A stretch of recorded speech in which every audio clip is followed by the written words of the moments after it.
మహాగణాధిపతే నమః. సదాశివసమారంభాం శంకరాచార్య మధ్యమాం అస్మదాచార్య పర్యంతాం వందే గురు పరంపరాం. శ్రీమాత్రే నమః.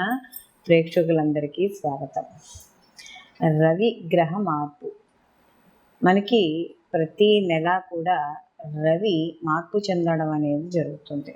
అయితే మనకి రవి మార్పు చెందినప్పుడు అల్లా కూడా మనకి సంక్రమణంగా మనం చెప్పుకుంటూ ఉంటాం. అంటే ప్రతి నెల కూడా ఒక రాశి నుంచి ఇంకొక రాశిలోకి మార్పునప్పుడు దాన్ని సంక్రమణంగా చెప్తాం. అయితే ఇక్కడ రవి మామూలుగా చూసుకున్నప్పుడు ఆ మార్పు చెందినప్పుడు అక్కడ ఉండే అంటే ఏ రాశిలో ఉన్నాడో ఆ రాశి ఏ భావం అవుతుందో ఆ భావాన్ని బట్టి మిగిలిన రాశుల వాడికి శుభాశుభ ఫలితాలు ఉండడం అనేది జరుగుతుంది. రవి సహజంగా కారకత్వాలు కానీ చూసుకున్నప్పుడు రవిని తండ్రిగా అలాగే ఆత్మకారకుడుగాను గ్రహాలన్నిటిలో కల్లా కూడా రవిని రాజుగాను చెప్పడం అనేది జరుగుతుంది.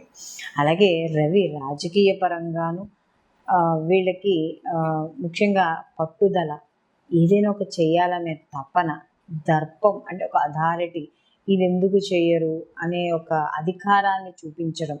అలాగే గవర్నమెంట్ ఉద్యోగస్తులు అంటే స్టేట్ కానీ సెంట్రల్ కానీ ఏదైనా సరే గవర్నమెంట్ ఉద్యోగాలకి రవి కానీ జాతకంలో బాగా ఉంటే వీళ్ళకి గవర్నమెంట్ ఉద్యోగాలు రావడం అనేది జరుగుతుంది. అలాగే వీళ్ళకి రవి కానీ జాతక ప్రకారం కావచ్చు ఏదైనా సరే ఉచ్చ స్థితిలో ఉంటే రవి కానీ అప్పుడు ఇంకా మరిన్ని శుభ ఫలితాలు వాళ్ళు పొందడం అనేది జరుగుతుంది.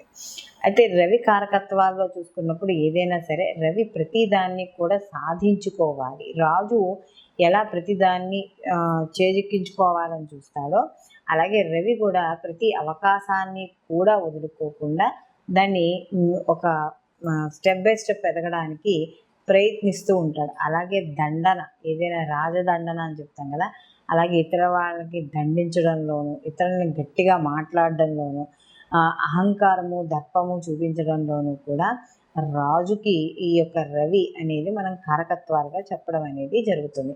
అలాగే పోలీస్ శాఖ, సైబర్ సెక్యూరిటీ, వీటన్నింటికీ కూడా ఈ రవికి సంబంధించిన సంబంధం అనేది మాత్రం తప్పనిసరిగా ఉండడం అనేది జరుగుతుంది. కాబట్టి ఇలాంటి రవి ఇప్పుడు మనకి ఈ మార్చి 16వ తారీఖున అంటే 16/3/2024 నుండి మనకి ఈ యొక్క రవి మార్పు చెందడం అనేది జరుగుతోంది. ఎప్పుడు వరకు అని అనుకున్నప్పుడు మనకి ఇంచుమించు నెక్స్ట్ మంత్ అంటే మార్చి నుంచి మనకి ఇంకొక నెల పాటుగా ఈ రవి ఎప్పుడైతే మార్పు చెందుతున్నాడో ఎక్కడి నుంచి వెళ్తున్నాడో అని అంటే ఆయన కుంభరాశిలోంచి మనకి మీనరాశిలోకి ప్రవేశించడం అనేది జరుగుతోంది. కాబట్టి దీనివల్ల ద్వాదశ రాశుల వారికి రవి గ్రహము శుభాశుభ ఫలితాలు ఏ విధంగా ఇస్తాడో మనం ఇప్పుడు తెలుసుకుందాం.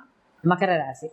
మకర రాశిలోకి ఉత్తరాషాఢ 2, 3, 4 పాదాలు, శ్రవణం 1, 2, 3, 4 పాదాలు, ధనిష్ట 1, 2 పాదాలు మకర రాశిలోకి వస్తాయి. మకర రాశికి రాశాధిపతి వచ్చేసిన భగవానుడు, ఈయన అష్టమాధిపతి. ఈ యొక్క మకర రాశి వాళ్ళకి కానీ చూసుకున్నప్పుడు అష్టమాధిపతి అయిన రవి వీళ్ళకి తృతీయ స్థానంలో సంచారం చేయడం అనేది జరుగుతుంది. ఎప్పుడైతే ఈ అష్టమాధిపతి రవి తృతీయ స్థానంలో సంచారం అనేది జరుగుతుందో కాస్త కొంత అనుకూలమైన ఫలితాలు పొందడం అనేది జరుగుతుంది. అనారోగ్య విషయాల్లో ఏవైనా ఉంటే అవి కాస్త ఆరోగ్య విషయాలు కొద్దిగా కుదుట పడ్డము, ప్రతి పనిలోనూ కూడా ఉత్సాహంగా ఉండడం, విద్యార్థులకు కూడా మంచి అవకాశాలు రావడం, మంచి ఉత్తీర్ణత సాధించడం అనేది జరుగుతుంది.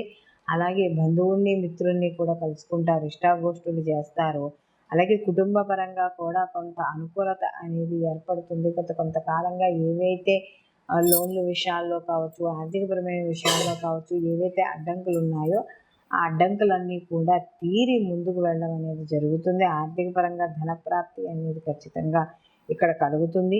అలాగే సంతానపరంగా కూడా వీళ్ళకి కొంత అనుకూలమైన ఫలితాలు గోచరించడం అనేది జరుగుతుంది. అలాగే ఎవరైతే నిరుద్యోగులు ఉన్నారో నిరుద్యోగాలకి మంచి అవకాశాలు లభిస్తాయి. అలాగే శత్రువులు వృద్ధి అనేది తగ్గుతుంది. అంటే వీళ్ళు మాట్లాడే మాటల వల్ల కావచ్చు, విద్యార్థులైనా సరే ఉద్యోగస్తులైనా సరే ఎవరైనా సరే వీళ్ళకి ఏదైతే తెలియకుండా ఏదైతే శత్రువు వృద్ధి ఉందో ఆ శత్రువు వృద్ధి తగ్గి వీళ్ళకి కాస్త సామాన్యంగా అంటే కాస్త అందరూ కలిసి మాట్లాడడం, గతంతో పోల్చిన దానికంటే ఇప్పుడు కాస్త కొంచెం అనుకూలంగా ఉండడం, వీళ్ళ కమ్యూనికేషన్ స్కిల్స్ బాగుండడము, ఇలాంటివి అన్నీ జరుగుతాయి. బంధుమిత్రులను అందరినీ కలుసుకుంటారు. వాళ్ళ ద్వారా కొన్ని అమూల్యమైన విషయాలు నేర్చుకోవడం అనేది ఇక్కడ మీకు కనబడుతుంది. అయితే వీళ్ళు మరిన్ని మంచి ఫలితాలు పొందడానికి వీళ్ళు ప్రతి నిత్యము కూడా ఈ యొక్క మకర రాశి వాళ్ళు ప్రతి నిత్యము కూడా శివారాధన చేసుకుంటూ ఉండడం, అలాగే రవి మార్పు అనేది అనుకూలాన్ని ఇస్తుంది కాబట్టి ఇక్కడ రాహుతో కలిసి ఉన్నాడు కాబట్టి దుర్గా కవచాన్ని,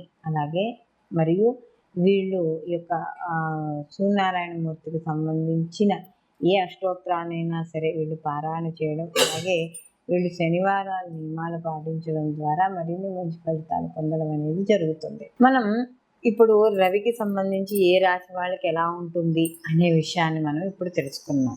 అయితే సహజంగా ఇప్పుడు మనం తెలుసుకున్నవన్నీ కూడా గోచార ఫలితాలు. అయితే గోచార ఫలితాలు అనేవి కొంతవరకు ఫలితాన్ని ఇవ్వడం, అంటే ఒక 30% ఈ గోచార ఫలితాలు వీళ్ళకి అనుకున్నట్టుగా ఫలితాలను ఇవ్వడం అనేది జరుగుతుంది. దీంతో పాటుగా మిగిలిన గ్రహాల యొక్క వీక్షణ, వాటి యొక్క స్థితి, అవి ఇచ్చే శుభాశుభ ఫలితాలు కూడా కొంతవరకు ఆధారపడడం అనేది జరుగుతుంది. అందులోనూ రవి ఈ యొక్క మనం ఏదైతే ఇప్పుడు చెప్పుకున్నామో రవి యొక్క కలయిక మిగతా గ్రహాలతో కలిసినప్పుడు వాటి యొక్క శుభాశుభ ఫలితాలు కూడా కొంత మార్పు చెందుతూ ఉండడం అనేది జరుగుతుంది. కాబట్టి ఇక్కడ మనం ఈ గోచార ఫలితాలతో పాటుగా జన్మజాతక ఫలితాలు కూడా తప్పనిసరిగా పరిశీలనలోకి తీసుకోవాలి. అంటే మనం పుట్టిన సమయము ఏదైతే ఉందో ఆ సమయము, డేట్ ఆఫ్ బర్త్, ఇవన్నీ కూడా ప్లేస్ ఆఫ్ బర్త్ ఇవన్నీ చూసుకుని వాటి ద్వారా మనం ఒక జన్మ జాతకం అంటే వ్యక్తిగత జాతకం అనేది వస్తుంది. ఆ వ్యక్తిగత జాతకానికి ఈ గోచార ఫలితాలను అనుసంధానం చేసుకుని రెండింటినీ కలిపి రిజల్ట్స్ చూసుకొని ఈ సమయంలో మనం ఏ పని చేపట్టవచ్చు, ఏ పని చేపట్టకూడదు, లేకపోతే అసలు మనం ఆలోచనలు ఏంటి, వివాహానికి సంబంధించి కావచ్చు, విద్యకు కావచ్చు, కొత్తగా ఏమైనా వ్యాపారాలు చేపట్టేటప్పుడు కావచ్చు, ఏ రకమైన వాటికైనా సరే ఈ గోచార ఫలితాలతో పాటు జన్మజాతకంలో మీకు జరుగుతున్న మహర్దశలు ఏమిటి, అంతర్దశలు ఏమిటి, ఏది బలంగా ఉంది, గోచారం బలంగా ఉందా, లేకపోతే జన్మజాతకం బలంగా ఉందా, లేకపోతే ఏదైనా తప్పదు ఈ పని ఒక పని చెయ్యాలి అని అనుకున్నప్పుడు